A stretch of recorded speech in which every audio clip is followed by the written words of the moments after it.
Salve, caríssimos! O tema da aula de hoje vai ser Grécia. Bem, a gente viu no clipe algumas imagens da Grécia, no Mediterrâneo, algumas coisas que nós estamos habituados da Grécia. Só que a Grécia Antiga, tema da aula de hoje, ela é um pouco mais complexa do que isso.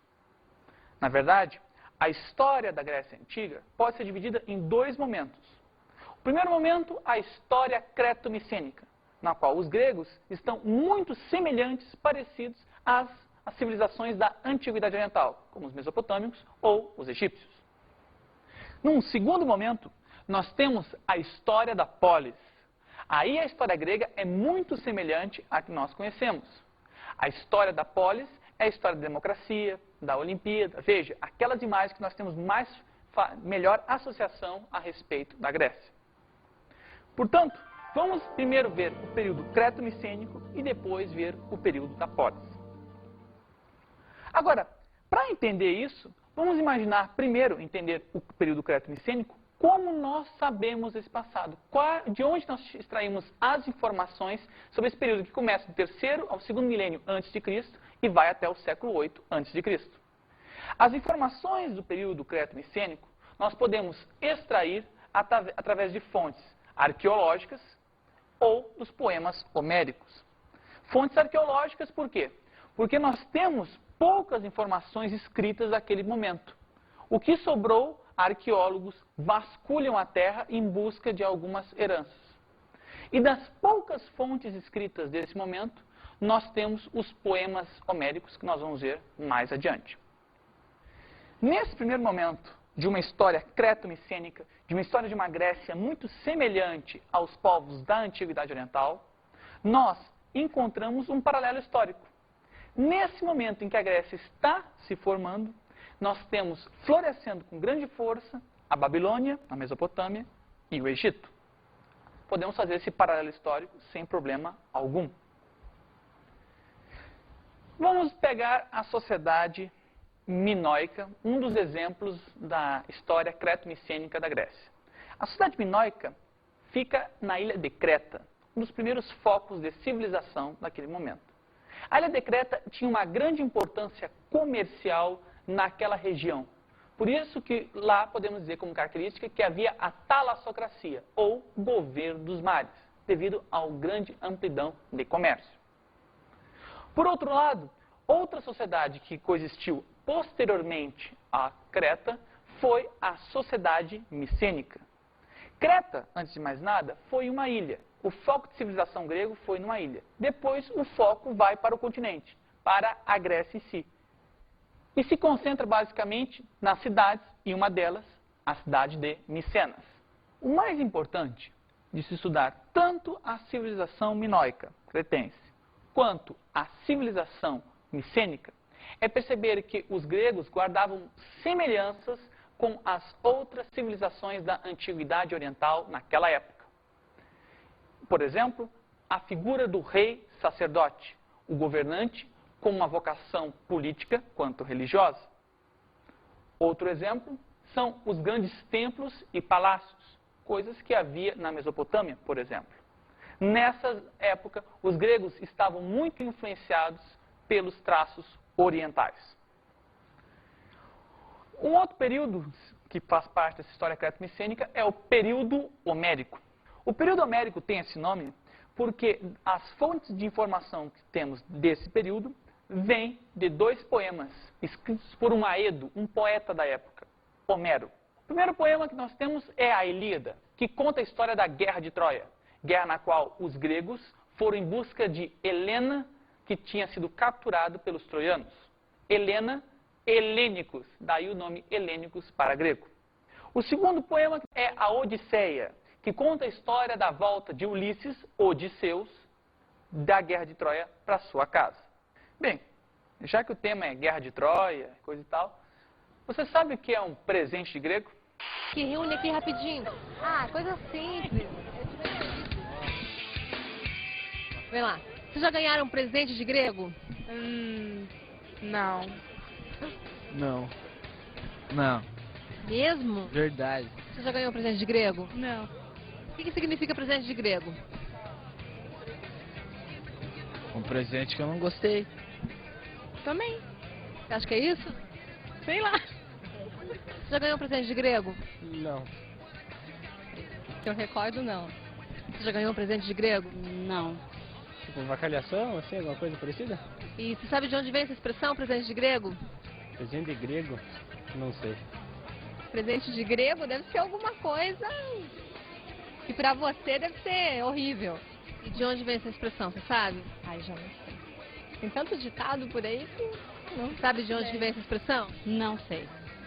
Não lembra de nada. Não lembro. Troia. Vocês sabem de onde surgiu essa expressão, presente de grego? De grego? Do filme Troia. O que aconteceu lá? Troia, os gregos deram um cavalo... um presente de grego pros troianos. O que tinha dentro do cavalo? Tinha um monte de grego. E aí aconteceu o quê? Daí os gregos invadiram a cidade Troia e destruíram Troia. Bom, na enquete você viu que alguns sabiam, outros não tinham muito bem certeza, mas de fato, o presente grego faz referência ao episódio da Guerra de Troia, que é o cavalo de Troia. Quando os gregos entram dentro de um cavalo que fica fora da cidade, os troianos pensam que os gregos desejam a paz e já foram embora, recebem o cavalo com grande festa, e à noite os grandes guerreiros dos gregos saem do cavalo e dominam a cidade, vencem. Mas interessante é que esse episódio você não encontra lá na Ilíada, nem na Odisseia. É um episódio num relato oral que permanece, embora no relato de Homero não tenha nada disso. Devido à arqueologia e juntamente com os poemas homéricos, nós podemos perceber que aquela sociedade se organizava de forma diferente. Havia o regime gentílico, ou genus. No genus, eram famílias extensas que se reuniam por laços de parentesco ou mesmo por laços de religião. Essas grandes famílias do genus moravam em determinados locais e compartilhavam entre si casa, terra, instrumentos de trabalho e assim por diante. Aquilo que elas compartilhavam era o que chamamos de oikos. Se o genus é a unidade social básica, o oikos é a unidade econômica básica. O genus vive e compartilha, usa algumas coisas. Essas algumas coisas que ele compartilha é que chamamos de oikos. Uma característica dessa época é que a economia era basicamente rural. Só que essa organização social, que podemos inferir pela arqueologia e pelos poemas homéricos, ela vai ter um fim. E o seu fim vai ser o fim também dessa parte da história grega que chamamos de história creto-micênica. Agora haverá o surgimento, o aparecimento do Estado e de uma nova forma de organização, a polis. O aparecimento da propriedade privada ocorre concomitante a isso. Junto com o aparecimento do Estado, que é uma diferenciação política, há uma diferenciação econômica. Agora há diferenças entre os bens. Alguns vão pertencer a determinadas pessoas, outros vão ficar sem nada. Isso significa que vai surgir uma aristocracia, um grupo que vai se diferenciar e vai ficar com as melhores terras. Esses aristocratas que vão ficar com as melhores terras mostram exatamente isso. O surgimento de uma diferenciação no qual há uma aristocracia e, de outro lado, há os tetes, ou tetas. Aqueles indivíduos que, nessa mudança, ficam sem propriedade privada, aliás, ficam sem terras. São os sem terras da Grécia. Além disso, nós podemos perceber que nessa época é o surgimento dos primeiros escravos domésticos. Os primeiros escravos domésticos significa que a Grécia, a partir de então, vai se voltar à escravidão.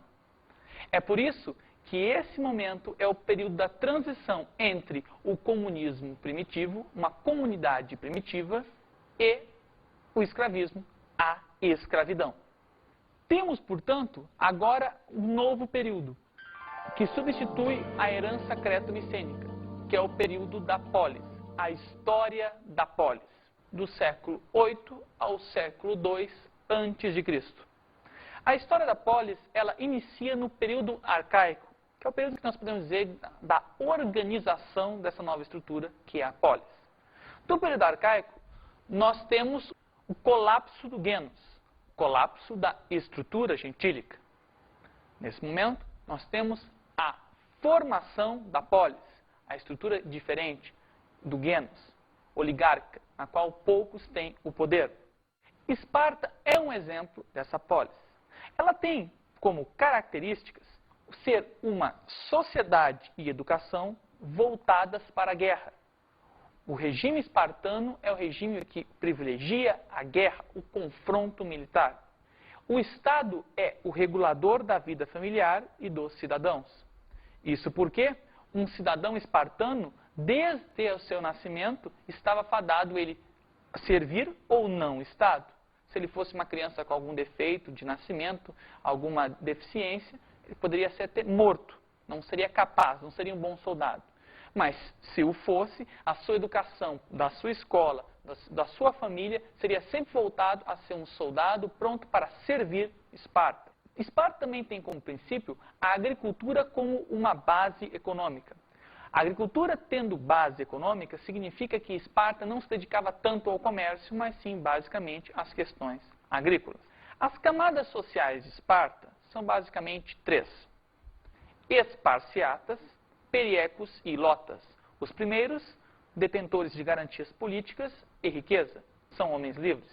Os segundos não têm tanta a participação política e nem tanta riqueza. E os últimos ilotas são escravos pertencentes ao Estado espartano, sempre explorados a respeito disso. Em Atenas, nós também temos, durante o período arcaico, a sua organização. Atenas tem no comércio o seu foco. Se Esparta era a agricultura, Atenas era o comércio. As camadas sociais em Atenas são várias. Nós temos os eupátridas, aqueles que detêm riqueza e direitos políticos, são homens livres. Nós temos os georgóis, aqueles que ficaram com as piores terras, as melhores ficaram com os eupátridas, as piores ficaram com os georgóis. Os georgóis eles não têm tantos direitos políticos assim e não são tão ricos, embora livres. Nós temos os demiurgos, que são basicamente os georgóis que não conseguiram suas terras e agora trabalham no comércio e lucram com isso. Nós temos os tétis ou tetas. Os tétis são os sem terra, aqueles que não têm terra nessa fatia. E por fim nós temos os escravos, esses sim, sem direitos políticos e sem riqueza. É nessa época do período arcaico que a polis vai se formar. Só que será no período clássico em que a polis encontrará o seu apogeu. Mas as polis gregas que encontrarão o seu apogeu no período clássico também encontrarão a guerra por cima. A primeira das guerras do período clássico foram as guerras médicas. As guerras médicas foram o confronto em que os gregos enfrentaram os persas, que na época queriam invadir o território grego em busca de melhor situação comercial. Os gregos se reuniram todos em torno de uma aliança contra os persas, que ficou conhecido como a Confederação ou Liga de Delos, os gregos unidos contra os persas. Quando essa aliança lutou, venceu os persas, venceu as guerras médicas. Como consequência, além do fim da ameaça persa, temos o surgimento, despontar de uma das cidades-estados gregas que melhor se portou e mais frutos conseguiu com essa guerra.